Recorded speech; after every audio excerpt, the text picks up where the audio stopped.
Distinguished guests, ladies and gentlemen, first of all, I wish to thank Rabbi Shmuley and the World Values Network for having considered me and inviting me to be honored tonight. I am humbled and deeply touched by this recognition. I also thank Michael Steinhardt for his kind introduction. Many of you here tonight know that Iran has a foundational connection to the universal concept of freedom. The Cyrus Cylinder is considered to be the first charter of human rights in which Cyrus the Great freed the Jewish slaves in Babylon and helped them rebuild their temples. 25 centuries later, during the dark time of the Second World War, when most of the world was turning a blind eye to the decimation of European Jews, Iran was one of the few countries that welcomed and sheltered Jews that escaped Europe, a fact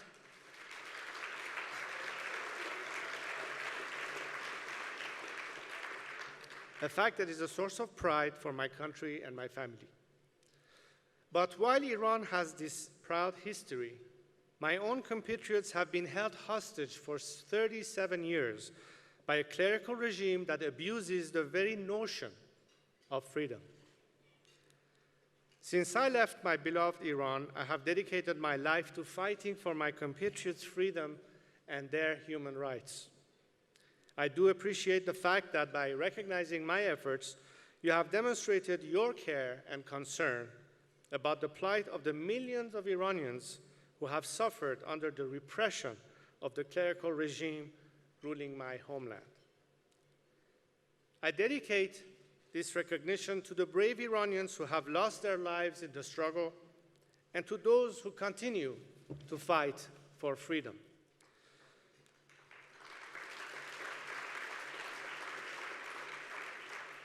To General Rahimi, Khosrodad, and Jahanbani, to Prime Minister Hoveyda and our first female minister, Farrokhru Parsa, and many other brave military and civil servants who were executed shortly upon Khomeini's return to Iran.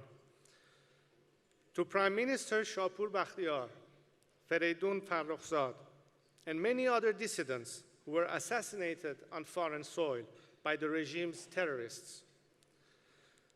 To Neda Agha Sultan, Mohammad Mukhtari, and so many young protesters who were killed during the 2009 Green Movement.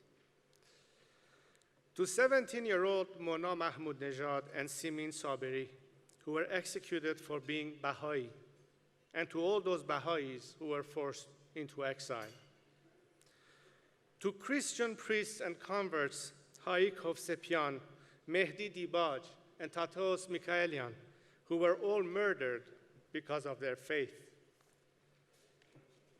To countless members of the Iranian Jewish community, so few remaining, mostly now in exile, who have always defended their Persian heritage with passion and stood up to the clerical dictatorship.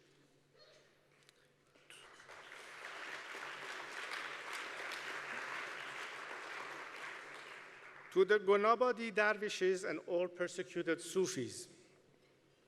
To Ayatollah Kazemin Burujerdi, who has been jailed and tortured for many years, but who continues to bravely preach secularism and the separation of religion and state. And to all civil activists, journalists, lawyers, workers, students, and educators who have defied repression and continue to fight injustice in our national struggle for freedom. Ladies and gentlemen, the list of atrocities is long, but the extent of the regime's damage to our society is not limited to discrimination, torture, and executions. This regime has also destroyed an economy that once had the highest GDP in the region prior to the revolution. It has turned Iran into a pariah state and has also destroyed Iran's delicate environment. I am particularly concerned about the extremely serious damage to Iran's ecosystems, particularly as it relates to desertification, mass soil erosion, and poor water management.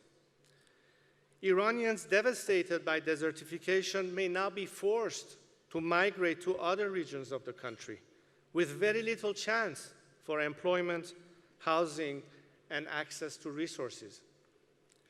We have already seen, sadly, in the news, Iranians counted among the flood of human misery that is washing up on Europe's shores.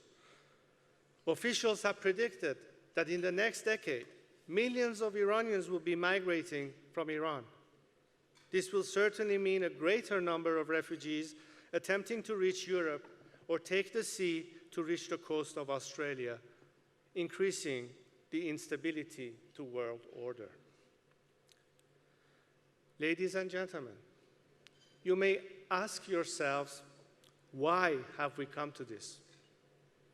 Well, it is very apropos that we are gathered tonight in the spirit of values. I have argued all these years that what we face today is not, as some politicians or journalists have described, a clash of civilizations or a war of religions. Rather, I believe that we are experiencing a war of values. There are those like us who believe in human rights, equality, and who stand united against all kinds of discriminations. And there are those, like the Islamic Republic and ISIS of this world, who believe in the domination of a single, perverted ideology at the expense of all those who do not belong in their gang. Let me be clear, we cannot coexist, period. This is a real battle. Only one side will prevail. The ultimate question is, are we as dedicated to fight for our shared values as the other side is? I say we better be. Thank you very much.